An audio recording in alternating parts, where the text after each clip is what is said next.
வானொலி நேயர்களுக்கு இனிய தமிழ் புத்தாண்டு நல்வாழ்த்துக்கள். நான் உங்கள் தமிழரசி. ஒரு புதிய ஆண்டு பிறக்கும் பொழுது நம் வாழ்வில் புதிய அத்தியாயம் பிறக்காத என்ற எதிர்பார்ப்பு நம் அனைவருக்குமே இருக்கும். அந்த எதிர்பார்ப்புகளை பூர்த்தி செய்யவும் இந்த பராபவ வருடத்தின் துல்லியமான பலன்களை நமக்கு வழங்க இன்று நம்மோடு இணைந்திருக்கிறார் சுவாமி சித்தநாதன் ஐயா அவர்கள். ஐயா வணக்கம்.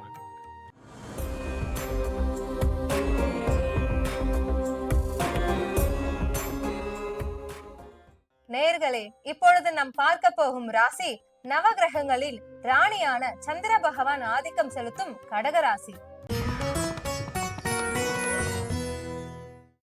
திருமண வாழ்க்கை, காதல் வாழ்க்கை எல்லாம் எப்படி இருக்கும் கடகராசிக்காரர்களுக்கு? கடகராசி நேயர்களே அனைவருக்கும் இந்த பராப வருடம் அனைத்து செல்வங்கள், யோகங்கள், பாக்கியங்கள். ஏன்னா உங்க ராசியில தான் இதுக்கப்புறம் குரு பகவான் வந்து உச்சம் பெறாரு. இந்த வருஷம் பிறந்ததுக்கு அப்புறம் குருவோட பயிற்சி நடக்குது.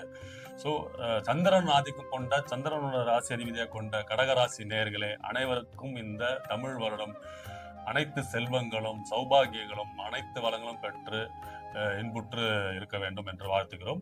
ஸோ முக்கியமா நீங்க கேட்டபடி கடக ராசிக்காரர்களுக்கு திருமண வாழ்க்கை, காதல் வாழ்க்கைன்னு கேட்டுருக்கீங்க. சிறப்பா இருக்குங்க. ஏன்னா இந்த வருடமே அவங்க ராசியில தான் இந்த வருடம் பிறக்குது. இந்த வருடம் பிறந்த பிறகு குரு பயிற்சி நடக்குது. அவங்களுக்கு ராசியில தான் குரு பகவான் 12 வருடங்களுக்கு பிறகு உச்சம் பெறாரு. சரிங்களா? இது ரொம்ப ரொம்ப ரொம்ப முக்கியமான யோகம் கடகத்துக்கு.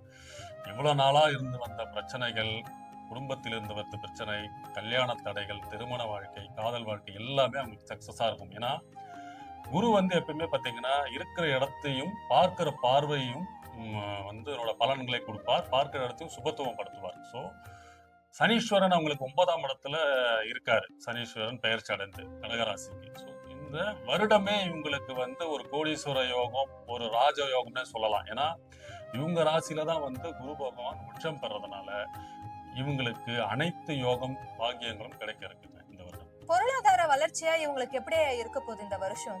கண்டிப்பாங்க. பொருளாதாரம் மட்டும் இல்லாம இவங்க வந்து இந்த சினி துறையில இருக்கிறவங்க, அரசியல்ல இருக்கிறவங்க, பொது வாழ்க்கையில இருக்கிறவங்களுக்குலாம் வந்து பாத்தீங்கன்னா இந்த வருடம் இவங்களுக்கு தாங்க கொடி கட்டி பறப்பாங்க. ஏன்னா இவங்க நீண்ட நாளா ஒரு ரொம்ப மனக்குழப்பம், டென்ஷனு, ப்ரெஷரு, அதாவது பொது வாழ்க்கையில இருக்கவங்களாம் கொஞ்சம் அவப்பெயர், தேவையில்லாத அவப்பெயர், அவச்சொல், ஒரு மாதிரி ஒரு ஒரு குழப்பத்திலே இருந்தாங்க. பண்ணலாமா வேணாமான்னு ஒரு தெளிவில்லாம இருந்த கடகராசி நேயர்கள், கடகராசி அன்பர்கள், அதாவது அவங்களுக்கு எல்லாமே இப்போ வந்து அவங்கள தேடி அவங்க வீட்டு கதவை தட்டி, சார் நீங்க தான் சார் வேணும். அதாவது இவ்வளவு நாளா வந்து ஒரு மாதிரி குழப்பத்துல நீங்க இல்ல சார் இவருக்கு தான் அப்படி பண்ணியிருப்பாங்க, இந்த அவப்பெயர்லாம் இருந்தது பாத்தீங்களா, அது எல்லாத்தையும் மாற்றி இவங்களுக்கு கௌரவ பதவி, கௌரவ அந்தஸ்து, கௌரவ பொறுப்புலாம் வர்றதுக்கான அமைப்பு அமோகமாக இருக்கு இந்த வருடத்தில். பொருளாதாரம் மட்டும் இல்லை, இவங்க எதிர்பார்த்த வாழ்க்கை, எதிர்பார்த்த பதவி, எதிர்பார்த்த கௌரவம் எல்லாமே இவங்களுக்கு இந்த வருஷம் சிறப்பா இருக்கும். கடன் பிரச்சனை எல்லாம் வருங்களா, இல்ல தீருமா கடகராசிக்காரர்களுக்கு? கடன் பிரச்சனைன்னு இல்லைங்க. ஏன்னா கடன் வாங்காத மனுஷனே கிடையாது. அதனால இவங்க வந்து கடன்லாம் வாங்குவாங்க. ஸோ ஏற்கனவே இருந்த கடன்லாம் அடைக்கிறதுக்கான வாய்ப்பு இருக்கு. ஏன்னா குரு பகவான் இவங்க இடத்துல வந்துடுறாரு. அதுவும் இல்லாம 5ஆம் இடத்தை பார்க்கறதுனால ஸோ குழந்தைகள் செலவு, குழந்தைகளோட படிப்பு, குழந்தைகளோட உயர்கல்விக்கான கடன் வாங்குறதுக்கு அமைப்பெல்லாம் இருக்கு. ஸோ அதனால யாருமே கடன் வாங்க மாட்டாங்கலாம் சொல்ல முடியாது. இதெல்லாம் நம்ம சுப கடன், சுப நிகழ்ச்சிகள், சுப காரியங்கள் அமைத்துக்காக இருக்கு. இல்லைன்னா ஒரு அவங்க தொழில் டெவலப்மெண்ட்லாம் நல்லா இருக்கும் இந்த வருஷம். ஏன்னா வேலையில வந்து முன்னேற்றம் அடைகிறதும், தொழில வந்து புது புது டெவலப்மெண்ட் ஆகிற அமைப்பெல்லாம் இருக்கனால ஸோ அது நிமித்தமா அவங்க கடன், சுப கடன்கள் வாங்குறதுக்கு அமைப்பெல்லாம் இருக்கு. இது எல்லாமே அவங்களோட வளர்ச்சியை தான் நோக்கி கொண்டு போகும். ஏன்னா அவங்க ராசியில தான் வந்து குரு பகவான் உச்சம் பெறாரு. ஸோ இந்த பராப வருடத்தில் சிறந்து, அதாவது ராஜயோகம் சொன்னா பார்த்தீங்களா ஏற்கனவே, அந்த மாதிரி ஸோ அவங்க கடன் வாங்குறதுனால அவங்களோட தொழில் பொருளாதார வளர்ச்சிக்கு தான் வாங்குறாங்க. அதனால ஒரு நல்ல செலவு தானேங்க. மாணவர்கள், காலேஜ் படிக்கிற பசங்களுக்கு எல்லாம் எப்படி இருக்கும்? கண்டிப்பாக. ஏன்னா இது நான் கண்டிப்பா சொல்லி ஆகணும். ஏன்னா கடக ராசிக்காரர்கள் தான் வந்து பாத்தீங்கன்னா இந்த வருஷத்துல இந்த பராப வருடம் முடிஞ்ச பிறகு 2 கிரக பயிற்சிகள் இருக்குங்க. ஏன்னா சனீஸ்வரன் ஆல்ரெடி பயிற்சி ஆயிட்டாரு.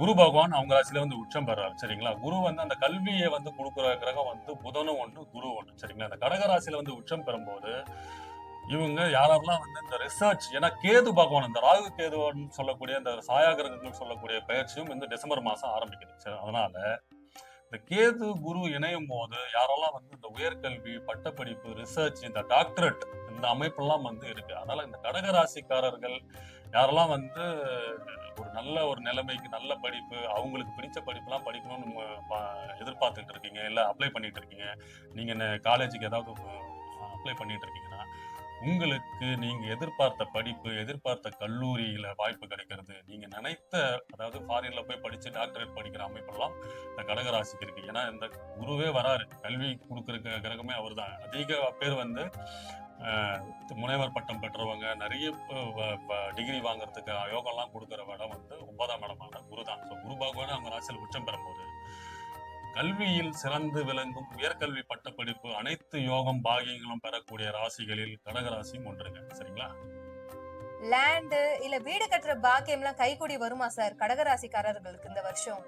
கண்டிப்பாக. ஏன்னா நான் சொன்ன மாதிரி தான் ஏற்கனவே நான் மேஷத்துக்கு சொல்லியிருந்தேன், ரிஷபத்துக்கு சொல்லியிருந்தேன். கடக ராசியும் வந்து ஒரு ராசி வீடு வாங்குற அமைப்பு. ஏன்னா கால புருஷ தத்துவப்படி 4ஆம் இடம்ன்றதான் அந்த இடம் வீடு குறிக்கிற இடம். சரிங்களா? அங்கதான் செவ்வாய் பகவான் வந்து இது நீச்சமாகறாரு, பிளஸ் சந்திரனோட ஆட்சி இடம்.